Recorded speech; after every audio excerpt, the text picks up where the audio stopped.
Kamusta mga tol? Ako si Denison Hilbero at ito ang Tipsy Friday Podcast.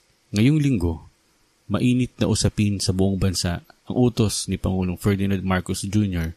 para sa lahat ng miyembro ng kanyang kabinete na maghain ng courtesy resignation matapos ang midterm elections.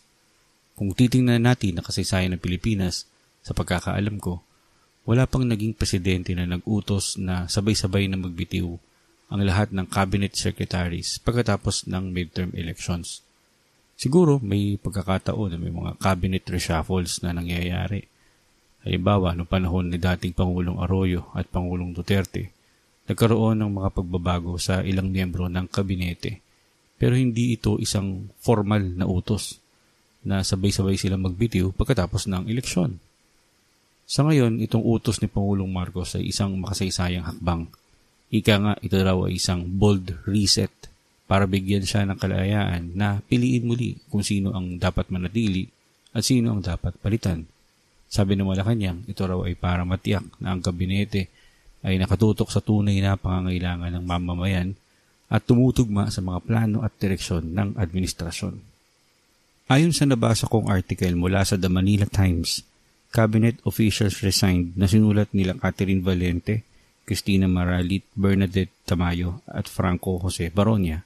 Ang mga cabinet secretaries daw ay nagpasa na ng kanilang mga resignation letter to comply with the President Marcos Jr.'s directive for bold reset to realign his administration's program with the people's expectations. Dagdag pa dito, sabi daw ng Malacanang, kailangan daw ang mas mabilis na aksyon at bagong pag-iisip para matugunan ang mga problema ng bansa. Sinabi ng Pangulo, the time for comfort zones is over. Kaya oras na para magpatuloy o magbago. Kasama na sa mga nagbigay ng kanilang resignation letters, ang ilan sa kanyang mga kabinete tulad nila Executive Secretary Lucas Bersamin, Justice Secretary Remulla at iba pa.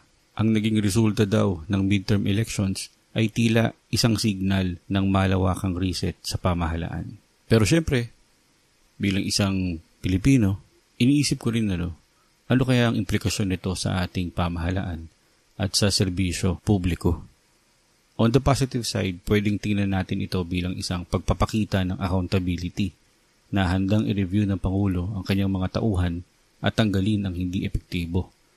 Ito rin ay isang paraan upang pagkilala na may mga kailangang baguhin para mas matugunan ang pangangailangan ng taong bayan, lalo na sa mga isyong mabigat na tulad ngayon, inflation, presyo ng bilihin, trabaho, kaligtasan.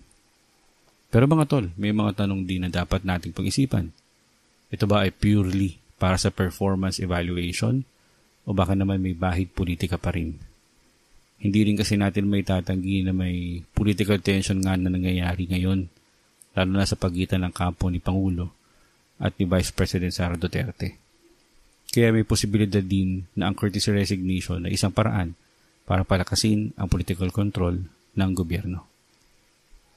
Higit sa lahat, bilang mamamayan, mahalaga para sa atin ang transparency at accountability. Maganda sana kung ang prosesong ito ay magiging malinaw at batay sa tunay na performance ng mga cabinet secretaries. Kasi sa huli, ang gobyerno ay para sa tao. Kaya mga tol, tayong magbantay at maging mapanuri. Hindi porket ito'y nangyari sa itaas, wala na tayong pakialam. Sa isang demokrasya, may responsibilidad tayong siguraduhin na ang mga ganitong hakbang ay para sa ikabubuti ng bansa at hindi para sa kung anumang dahilan. Kayo, anong sa palagay niyo sa mga nangyaring ito? Sangayon ba kayo sa mga courtesy resignations na to? O anumang masasabi niyo rito? Kayo ng Valley, comment niyo na lang. At muli ako si Denison Hilbero. Ito ang Tipsy Friday Podcast. Salamat sa pakikinig.